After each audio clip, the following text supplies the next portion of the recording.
ಯಾಕೆ ಬಂದ್ರಿ? ನಿನಗ್ ಹುಷಾರಿಲ್ಲ ಅಂತಲ್ಲಪ್ಪ, ಈಗ ಹೇಗಿದ್ಯಾ ಮಗ? ನಾನೇನ್ ಸತ್ತೋಗಿದ್ದೀನ? ಆಶ್ರಮದವ್ರು ಹೆಂಗ್ ಬಿಟ್ರು ನಿಮ್ನ? ಏಯ್, ನಿನ್ನ ಹತ್ರ ಭಿಕ್ಷೆ ಬೇಡಕ್ ಬಂದಿಲ್ಲ ಕಣ. ಏನೋ ಹುಷಾರಿಲ್ಲ ಅಂತ ಅಮ್ಮ ನೋಡಕ್ ಬಂದ್ಲು. ನೋಡಾಯ್ತಲ್ಲ ಈಗ, ನೀವೇನ್ರಿ ಕರ್ಕೊಂಡ್ ಬಂದಿದ್ದೀವಿ ಆಶ್ರಮದಿಂದ? ಕರ್ಕೊಂಡೋಗಿ, ನಾನ್ ನಾಳೆ ಬರ್ತೀನಿ. ಏಯ್ ನಿಲ್ಲ, ನಮ್ಮನ್ನ ಗೇಟ್ ಆಚೆ ನಿಲ್ಸಿ ಮಾತಾಡ್ತೀಯೇನೋ? ಒಂದ್ ಮಾತು ಹೇಳ್ತೀನಿ ಕೇಳೋ. ಪ್ರೀತಿಯಿಂದ ಅನ್ನ ಹಾಕೋ ಯೋಗ್ಯತೆ ತಂದೆ ತಾಯಿ ಮಾತ್ರ ಕೊಟ್ಟಿರೋದು ದೇವ್ರು. ಮಕ್ಕಳಿಗೆ ಪಿಂಡ ಇಡೋ ಕೆಲಸ ಅಷ್ಟೇ. ನಿನ್ನಂತವ್ರು ಅದಕ್ಕೂ ನಾಲಾಯಕು. ಮಗ ಅಂತೆ ಮಗ. ನಡಿಯ.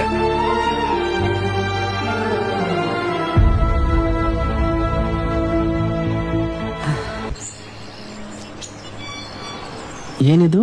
ಇದು ವೃದ್ಧಾಶ್ರಮ, ನಾವಿರೋ ಜಾಗ ಕಣಪ್ಪ. ಅಂದ್ರೆ ನಿನ್ನಂತ ಮಗ ಇರ್ಬೇಕಿತ್ತು ಕಣೋ ನಮ್ಗೆ.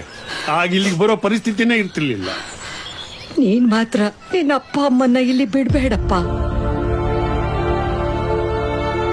ಅದು ಅನಾಥಾಶ್ರಮ. ಅಲ್ಲಿ ಮಕ್ಕಳು ಬೇಡ ಅಂತ ಅಪ್ಪ ಅಮ್ಮ ಬಿಟ್ಟು ಹೋಗ್ತಾರೆ.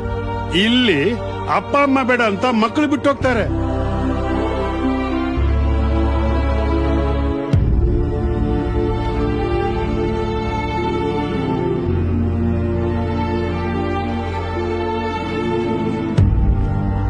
ನಾವು ಚಿಕ್ಕವರಾಗಿದ್ದಾಗ ಹೆತ್ತೋರನ್ನ ನೋಡ್ದಿದ್ರೆ ಎಷ್ಟು ಹೆದರಿಕೆ ಆಗ್ತಿತ್ತೋ, ಈಗ ಮಗನನ್ನ ನೋಡ್ದಿದ್ರೆ ಅಷ್ಟೇ ಭಯ ಆಗತ್ತೆ ಕಣೋ. ಸಮಾಧಾನ ಮಾಡ್ಕೊಳ್ಳಿ, ಯಾಕೆ ಬೇಜಾರಾಗ್ತೀಯ? ಮಗ ದೊಡ್ಡ ಮನುಷ್ಯ ಆಗ್ಲಿ ಅಂತ ಒಳ್ಳೆ ಫೆಸಿಲಿಟಿ ಕೊಟ್ಟು ಅವನನ್ನು ಓದಿಸಿದ್ದೀನಿ. ಈಗ ಅವನು ನಮಗೆಲ್ಲಾ ಫೆಸಿಲಿಟಿ ಇರೋ ವೃದ್ಧಾಶ್ರಮಕ್ಕೆ ಹಾಕಿದ್ದಾನೆ. ನಾನಿಲ್ವೇನೆ? ಯಾಕೆ ಬೇಜಾರಾಗ್ತೀಯ?